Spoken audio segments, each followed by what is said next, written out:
third attempt to do this. First two just didn't turn out right. So hopefully this will, let me back this up a little. Alright, it's by no means a new watch. This is a Seiko SNA411P1 to be more specific, also known as the Flight Master or Flighty. And it's a quartz alarm chronograph from Seiko, and it's got quite a cult following. And this is by no means, again, a new, well, it is a new review for me, but this is not a very new watch. Quite old, I guess. I think maybe even as old as 4 or 5 years ago, 2014 or 13. I'm not sure when these came out, but yeah, it's been a while, and they still have a cult following. Watch is highly regarded. It makes for a nice alternative, aviators or pilots chronograph watch to something like a Brightly Navitime, sorry. That might be the next closest watch in sort of this technical design with the slide rule scale and it's a bunch of information on the dial and this chronograph. Of course, it's not quite to that level in terms of fit and finish.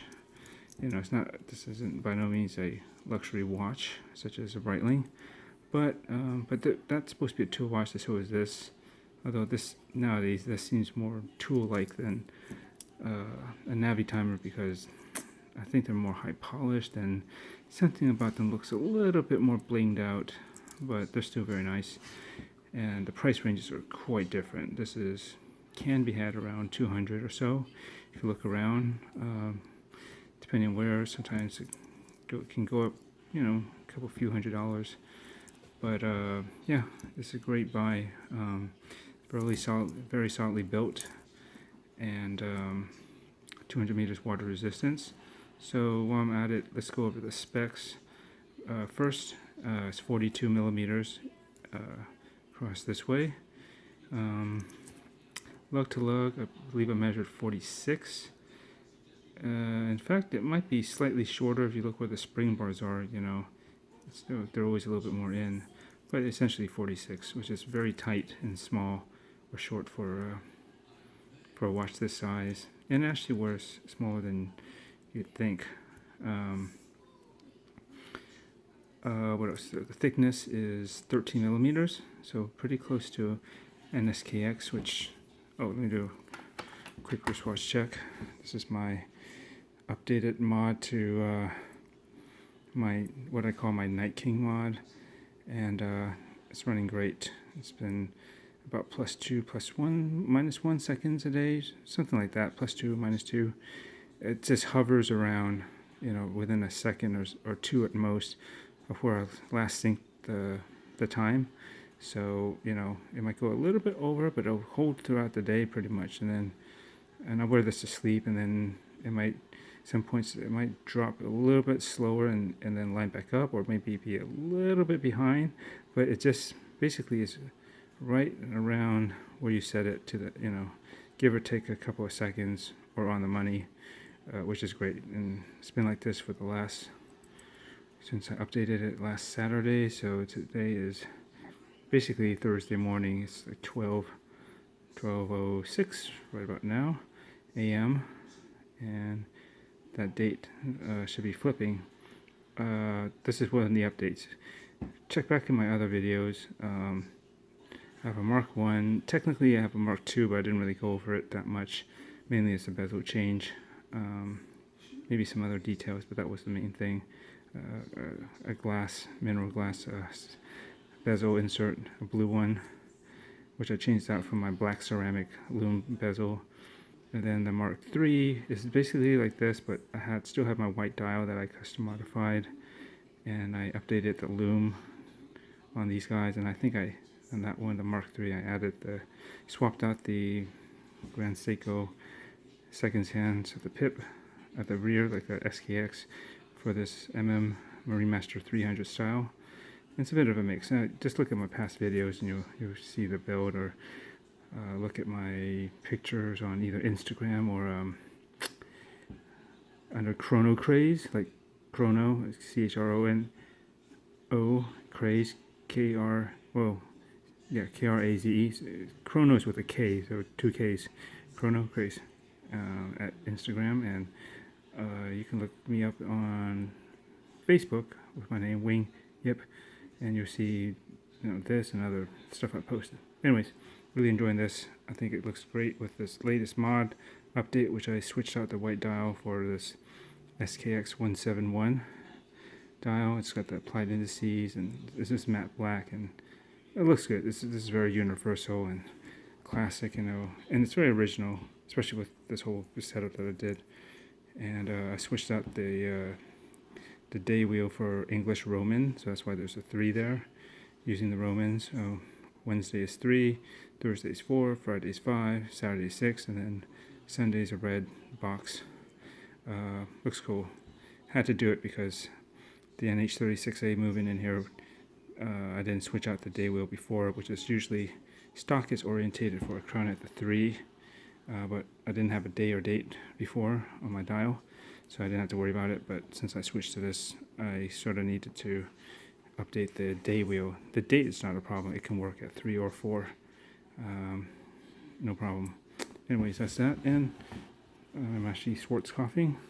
And on this wrist, I have the Vertigo Pilot 1. Really cool watch. Handsome. I'm going to do a review on this as well. It's been running great too, considering the movement.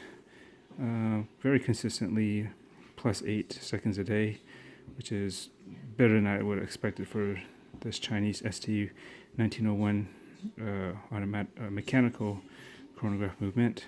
But it's in use in a lot of watches, and it's kind of a really good, well-known movement that it can have mixed quality control depending on, I guess, who is sourcing it, and yeah. But if you get a good one, it can run pretty good. Like this one, +8 is plenty good for me. And yeah, this watch is not without its faults, but I really like this because it has that vintage appeal. Basically, like a vintage Heuer. How do you pronounce it? Bundeswehr. It's their pilot watch from Heuer,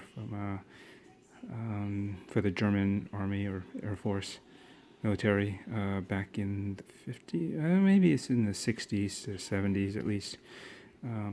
It's kind of a cult following. It's kind of famous now. I'm sure you'll find it if you look under in the Google it or something. And it has a kind of a mix with I would say the Octavia.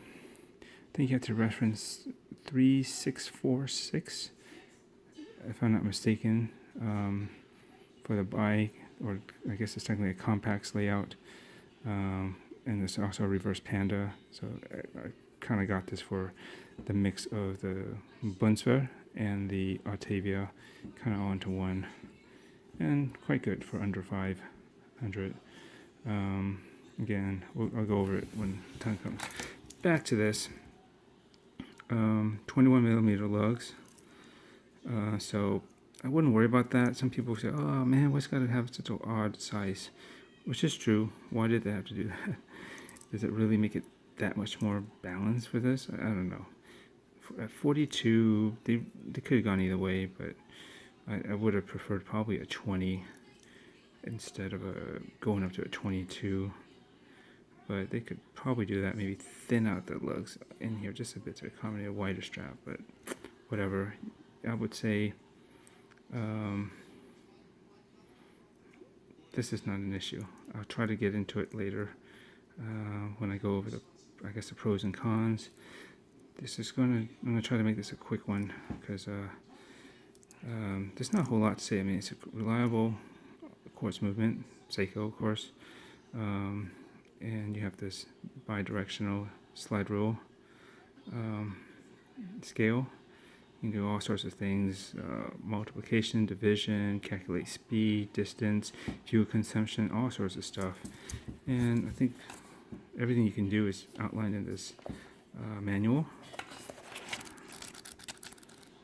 And there's definitely a lot of tutorials on the web and YouTube, I'm sure, that'll get you up to speed on how to, what's it for, how do you use it, and it's just a matter of practice to get used to it. It's, yeah, and anyways, this comes with this, let's see, here's the manual and the warranty, and it comes in a rather plain box.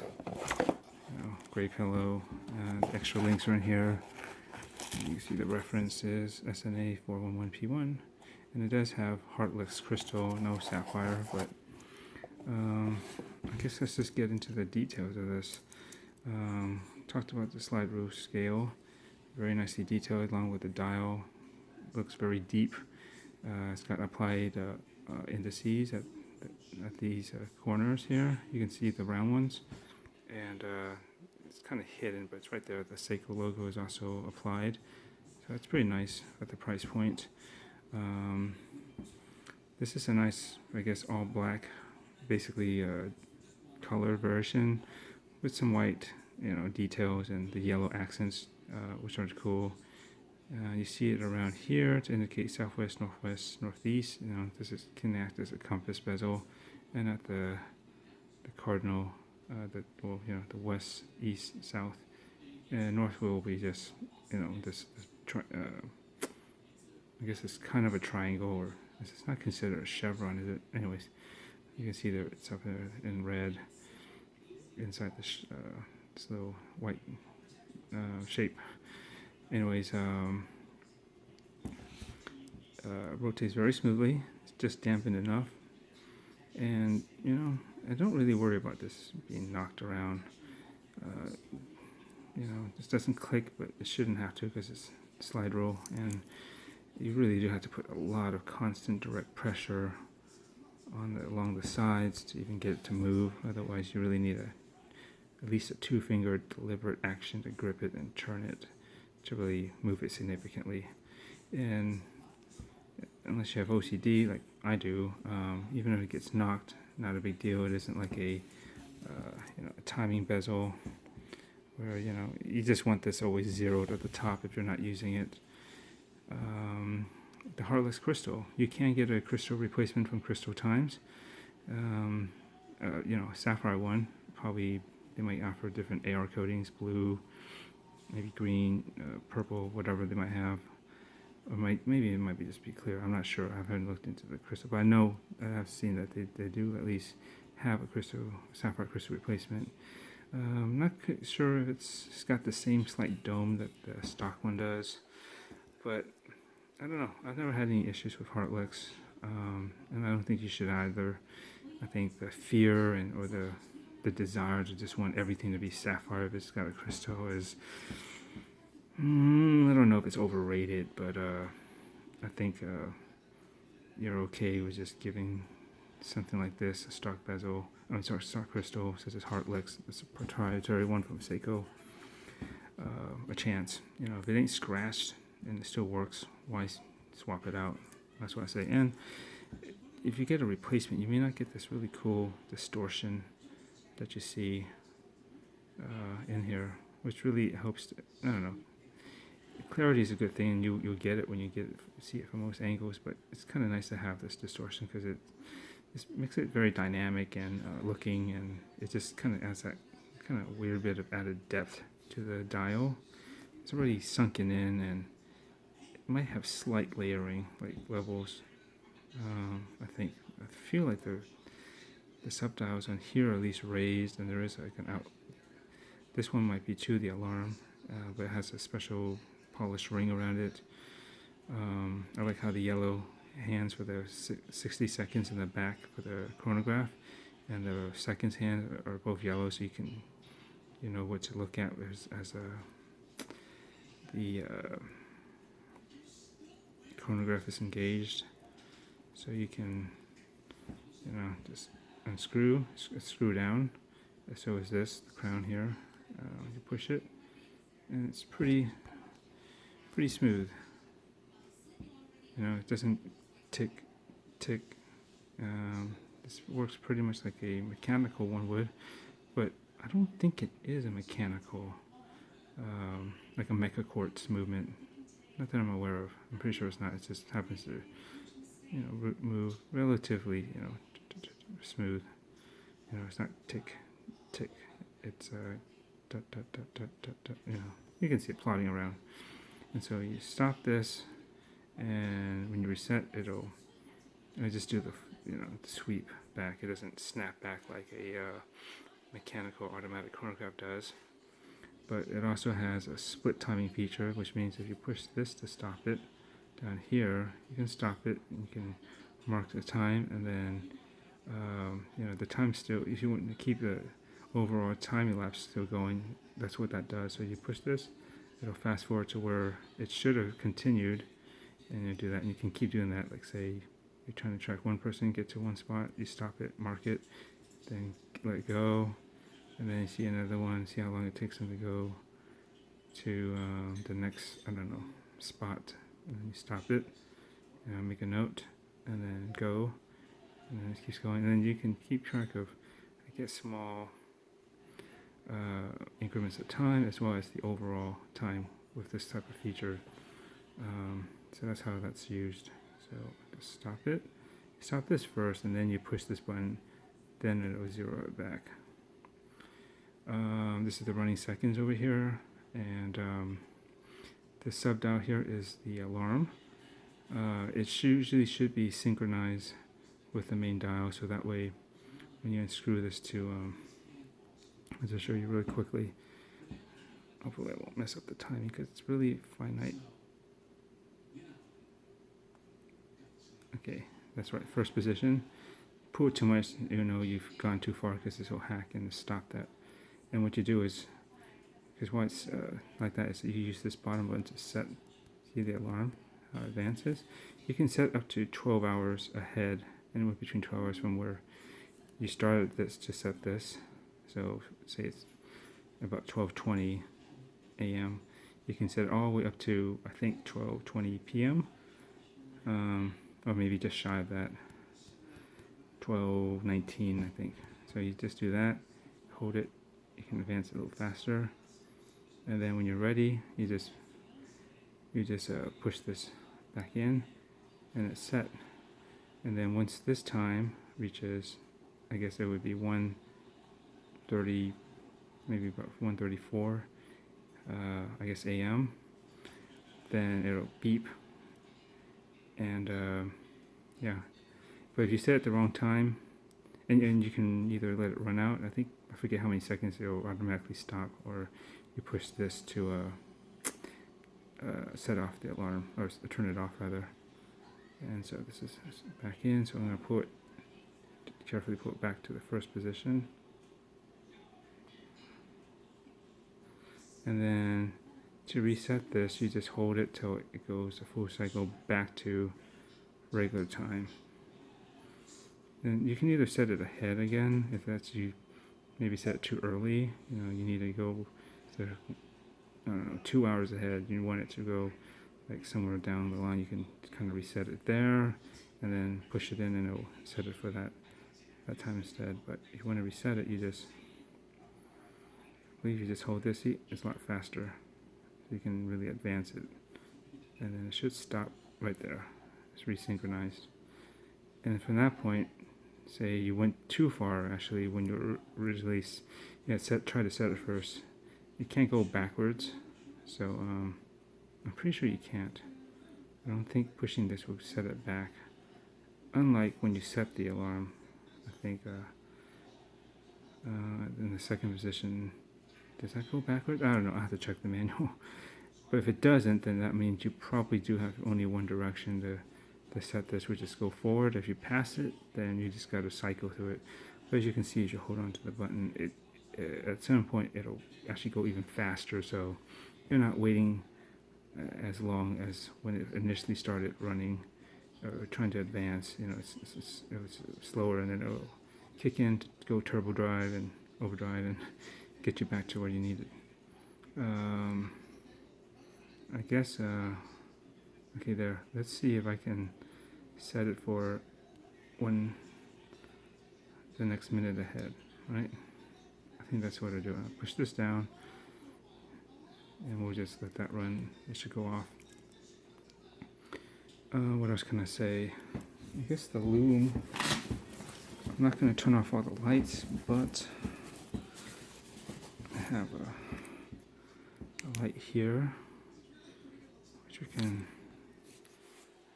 see it already. I mean, it's Seiko loom, the Luma Bright, so you can count on it working really good, and you're not going to have any issues. You can see it looks kind of blue, but it is, their standard greenish Luma Bright color. But no problem reading this. It's nothing really super spectacular and eye-catching, but it's functional and it works. So that's why I'm not going to get too much. Oh, there's the alarm. It should turn off, but you can just push like that. And then to reset it, again, you just, oops, actually, wait a minute. I need to pull it back out. There. And then we're going to just reset this. And pretty much the only way you can set it is just let it advance till it gets to there. That's done.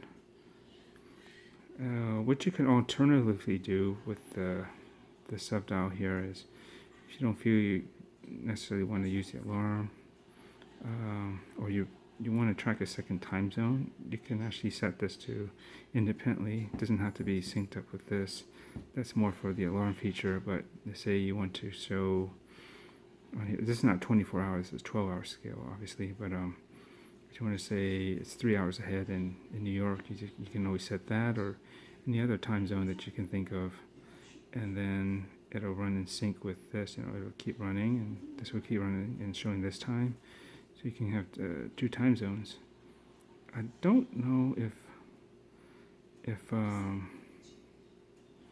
you can still use the alarm because it's offset. Like say if this was set 3 hours ahead, 4 o'clock, 4 a.m. I guess, almost. Wait, 1, 2, 3. I guess it'd be about 3:25 a.m. New York time. I'm on the West Coast, Pacific time. So 3 hours ahead. Say, if that's the case, you can't. Yeah, I don't think you can set it. At least not anything beyond the 3 hours that this might be ahead, because you try to set it. It's already at 3:20, whatever, 25, and say you want to set it to like in about an hour and a half or so, right, to about 2 o'clock on your main dial. I don't think you can. You can't advance it all the way till it hits 2 o'clock, for instance, because that will actually represent 2 p.m. You actually have to go. Yeah, you can't. I don't think you can do that. But anything beyond the 3 hours ahead that this will be set. Say again, this is representing maybe about 3:25, and say you want to wake up at 5 a.m. or something. You should be able to advance that hand or the time to 5 a.m. and then set it, and then when this main dial reaches 5 a.m., I think it should sound that off then. So there is still I believe some possibility to use it. I haven't actually tested it, but that's what I believe. And so you can use it to some degree still. And then when you reset it, it'll go back to, it shouldn't sync up with this time, the main dial, because you offset it already to 3 hours ahead or whatever it is. So it should go back and, within that 12 hours that you already shifted try to set the alarm from, it'll go back there, or whatever the real time is from that point, if you catch my meaning. Let's try this back down. Yeah, this is a great watch. It actually wears smaller on the wrist than you'd think a 42 might. And I'll give a wrist shot in a moment. What else can I say? No date window here. I think if it was black, it might disappear too much into the dial. I mean, there's a lot going on anyways, and This actually helps make it legible. So it doesn't, yeah. What's going on? This doesn't bother me at all. It's got a nice finish. Which reminds me, these are a weird double link. You can see the seam in the middle. I don't know why they designed it this way. They will never have a complete matching finish across. The center ones, these two, center links that are touching each other here was originally high polished, but I didn't like that. It looked kind of too blingy. In addition, because of the seam here that you'll see, it just ended up being high polished. It looked kind of cheap because of that. So I toned it down by just custom brushing it with like a 3M Scotch-Brite pad, ultra fine or something fine to start it off with, and ultra fine to get it nice and smooth. And that's what I did. And so this gives it that, removed all that chrome or high polish from that part, and it looks more tool-like, more serious. I don't know, I prefer more brush finish in general. But like the sides, I kept the sides high polished, just for some detail. It's fine to have it on there, but if you have too much over the surface, generally, I don't like that. I think it's a little too flashy when it's so shiny. What else can I say? Real plain case back, screw down. Some specs here, I'm sure, but nothing impressive. It has solid end links, but the links are solid, I believe. It should be. When I was taking it out, I didn't notice anything hollow, unless I'm wrong about some reason the center ones. But anyways, it's good. It's above average, I would say, for a stock Seiko bracelet. This is a very standard Seiko clasp, basically stamped, but it has these indentations. I guess is to help in some ways, like the physical properties of, say, like an I-beam or something that's got a bit of a bent or shape to it. It'll kind of reinforce the structure, actually, from bending or twisting. That's what these things are for, I believe. In here, so it just clips down. It's got a button, locks. Let's see, does it taper? I don't. Well, like here, but overall I wouldn't say it really tapers. Looks pretty even from here down to the removable links. Not much micro adjustments. So, I've never had, even when that's the case, I've never had too many issues myself with finding the right size just with the links, or fine tuning it even with minimal amount of, the adjustability. What I was going to say about this? Oh, the 21mm lugs. Yeah, again, don't trip over that, I would say. I mean, if you're a watch guy and you likely have very popular size watches, I mean, for lug sizes, that is, which will accept 20mm or 22. Those are probably the two most common ones, at least nowadays. And yeah, so I would say you can easily you still utilize your 20mm straps in here. We just have like a 0.5 millimeter on either side. It's negligible, and some straps are actually a little bit generous. They give you a little bit more than the stated size suggests. Like say you get 20, it might be just a bit over, almost pushing 21 too.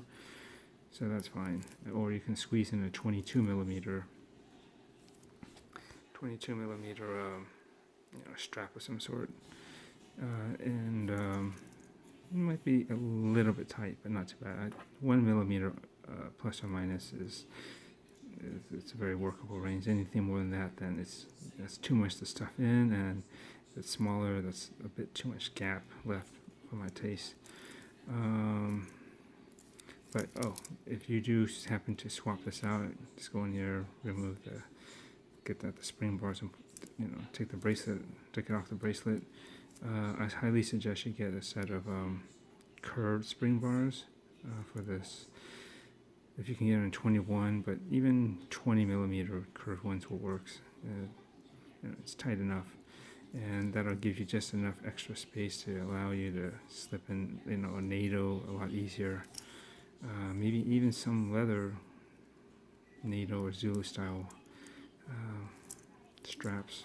I think it'll work too, because that curved spring bar does work some miracles, I guess, in terms of strap fitment. Yeah, I would. That's probably what I would do is change. If I was to ever change up this the bracelet, which I do a lot of different things. Any negatives? Not really. I mean, I don't count quartz movement being negative. I do wish they had drilled through lug holes. Of course, if they had a more standard sizes of a 20 or 22 millimeter lug width, 42 is good. It's very legible, especially something like this. You're gonna need that space for the information to be at least somewhat legible. What else is there?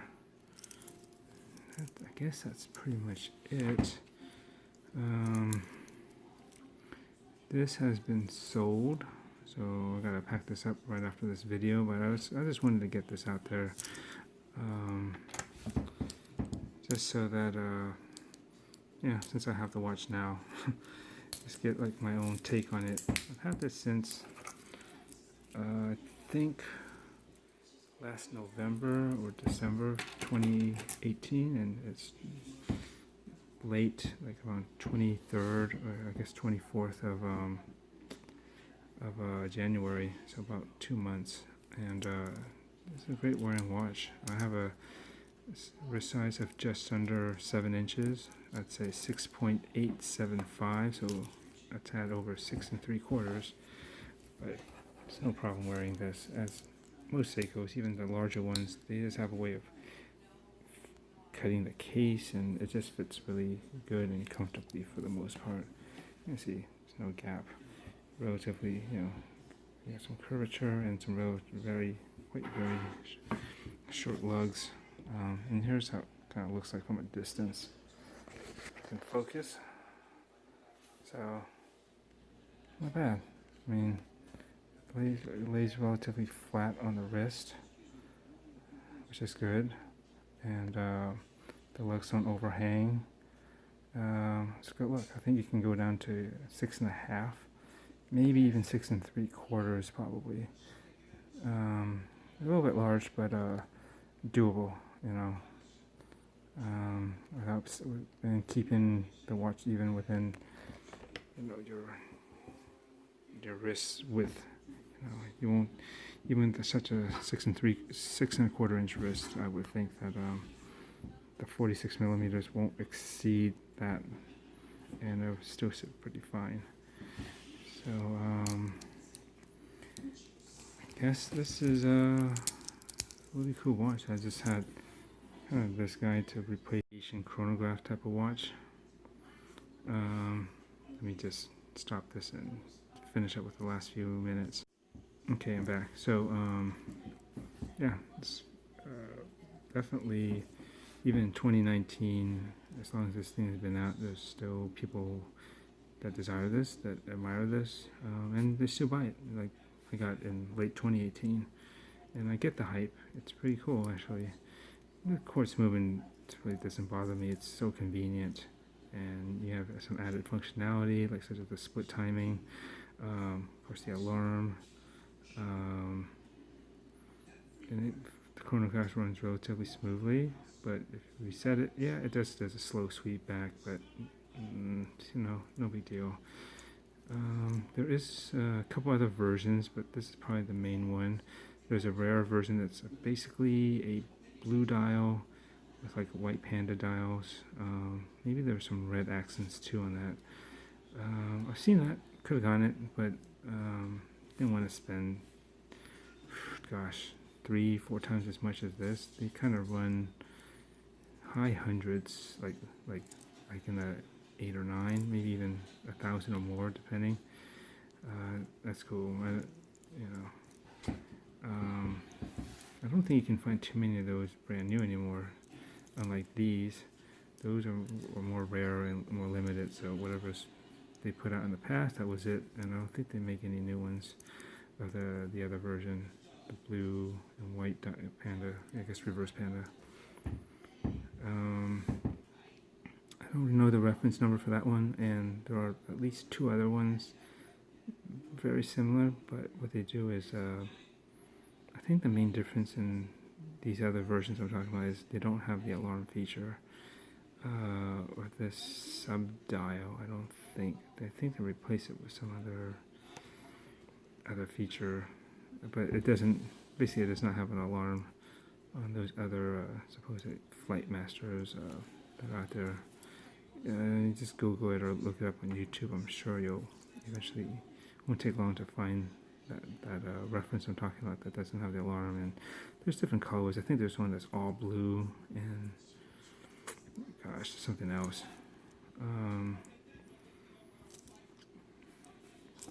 Yeah, I think anybody that can get this will be very pleased. It's a good watch. Looks good on NATO's too, and any 2-piece strap. I highly recommend it. And I want to say, was there anything else I wanted to add? I think that's it. I blabbered long enough. Hope you enjoyed this. I guess look for other upcoming reviews on. I have a Hamilton Khaki Navy Pioneer.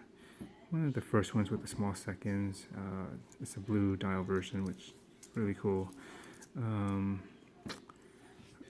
think I just went over this one recently. It's nothing new other than the changes I said I made recently.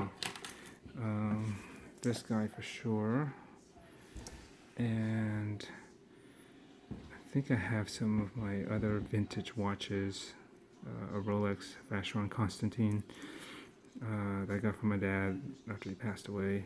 But yeah, I keep those around and wear them occasionally. More so the Rolex.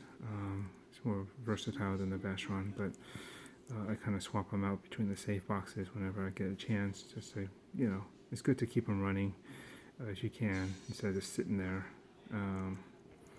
Yeah, and then I have some old swatches. That was kind of like my first dive, I guess, into watch collecting. Didn't take it as such at the time, but I think that was laid the groundwork for me collecting watches in some ways. But we'll get into that later. And if there's anything else, I will bring it up. Thanks for watching. I don't think I've presented anything that you probably don't know already about this, having watched probably some other videos like from TGV, from the Urban Gentry, or I'm sure there's other channels out there that have covered this, or just individuals that really like it, that talked about it. That's it. So take it easy, and I'll see you in the next. And oh yeah, please subscribe if you can.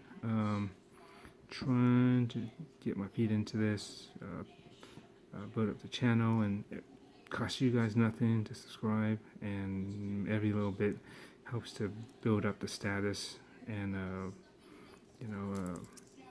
kind of elevate its position up front for anybody who's looking for particular watch content. So yeah, it helps, motivates me too, and in the end, there's enough, it'll pay off and just help to make it a better channel, so I have more time and better equipment to do these better. But for now, I hope I've been doing okay, and at least it's informative to add to your knowledge of watches that you're interested in, or such as my customization for Seikos, DIYs, things like that. I hope those help too. Alright, that's it. Thanks. Laters.